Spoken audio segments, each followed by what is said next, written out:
செய்தியை பார்த்து வருகிறோம். திண்டுக்கல்லைச் சேர்ந்த ஏஆர் டைரி நிறுவனம் மீது தற்போது திருப்பதி தேவஸ்தானத்தின் புகாரின் அடிப்படையில் வழக்கு பதிவு செய்யப்பட்டிருக்கிறது.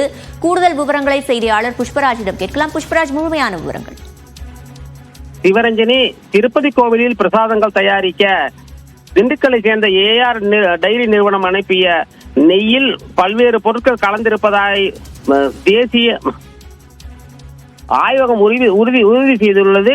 இதனைத் தொடர்ந்து இந்த விவகாரம் பெரும் அரசியல் விவகாரம் விடுத்து சர்ச்சையை கிளப்பிவிட்டிருக்கும் நிலையில் தேவஸ்தான நிர்வாகம் ஏஆர் டைரி நிறுவனத்தின் மீது திருப்பதி காவல் நிலையத்தில் புகார் கொடுத்தது.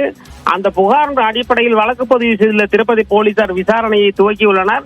10 பிரிவுகளில் ஏஆர் டைரி நிறுவனம் மீது வழக்கு பதிவு செய்யப்பட்டுள்ள நிலையில் அவற்றில் தவறான ஆவணங்களை சமர்ப்பித்து ஒப்பந்தம் பெறுவது, அதன் மூலம் ஒப்பந்தம் பெறுவது, 10 ஆண்டு சிறை தண்டனை விதிக்கக்கூடிய வகையிலான 316 செக்ஷன் மற்றும் குற்ற நோக்கத்துடன்